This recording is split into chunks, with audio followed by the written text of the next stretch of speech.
ನಡೆದು ಮುಂದೆ ವಿದೇಹನನು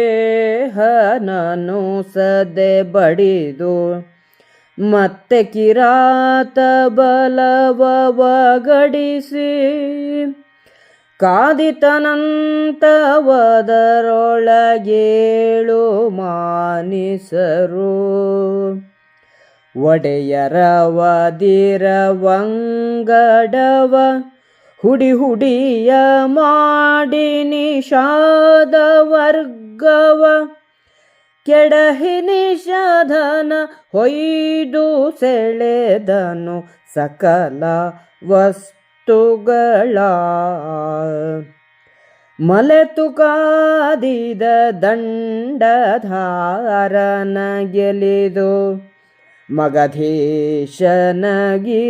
ವ್ರಜದೊಳಗೆ ಪಾಳೆಯ ಬಿಟ್ಟುದವನಿದಿರಾಗಿ ನಡೆ ತಂದು ದಳವ ಹೇಳಿದನಾತನ್ ಅಲ್ಲಿಂದಿಳಿದು ಕರ್ಣನ ಗೆಲಿದು ಕಪ್ಪವ ಸೆಳೆದು ಕೊಂಡದ್ರಿಯಲಿ ಸದೆದನು ಬಹಳ ವನಚರರ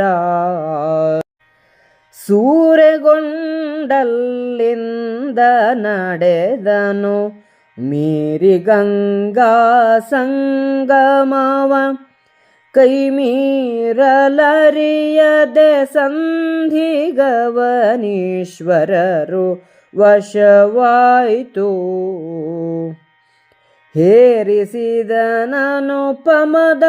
ವಸ್ತುವ 6,000 ಭಂಡಿಯಲಿ ನಡೆದೇರಿ ಹೊಯ್ದನು ವಾಸುದೇವನ ಪೌಂಡ್ರಕಾಹ್ವಯನ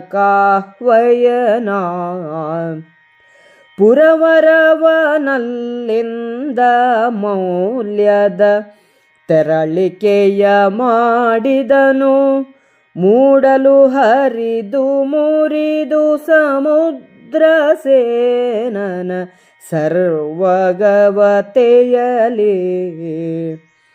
ತೆರಳಿಯಲ್ಲಿಂದಿಂದ್ರಸೇನನೊರಸಿ ಭಂಡಾರವನು ಹೇರಿಸಿ ಮರಳಿವಂಗನನಪ್ಪಳಿಸಿದನು ಲೋಬ್ಧಕರು ಸಹಿತ.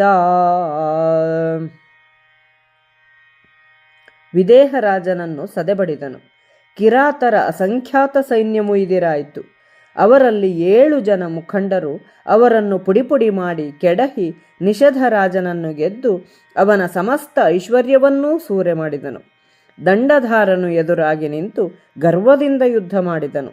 ಅವನನ್ನು ಜಯಿಸಿ ಗಿರಿವ್ರಜಕ್ಕೆ ಹೋಗಿ ಸಹದೇವನ ಸೈನ್ಯವನ್ನು ಕೂಡಿಕೊಂಡು ಅಂಗರಾಜ್ಯದಲ್ಲಿ ಕರ್ಣನನ್ನು ಗೆದ್ದು ಕಪ್ಪವನ್ನು ತೆಗೆದುಕೊಂಡು ಪರ್ವತ ಪ್ರದೇಶದವರನ್ನು ಸದೆದನು. ಅಲ್ಲಿಂದ ಮುಂದೆ ಹೋಗಿ ಗಂಗಾಸಾಗರ ಸಂಗಮವನ್ನು ಸೇರಿದನು. ಅಲ್ಲಿ ರಾಜರು ಕಾದಲಾರದೆ ಸಂಧಿ ಮಾಡಿಕೊಂಡರು. ಅವರಿಂದ 6,000 ಭಂಡಿಗಳಲ್ಲಿ ಉತ್ತಮ ವಸ್ತುಗಳನ್ನು ತೆಗೆದುಕೊಂಡು ಮುಂದೆ ಹೋಗಿ ಪೌಂಡ್ರಕ ವಾಸುದೇವನನ್ನು ಗೆದ್ದನು.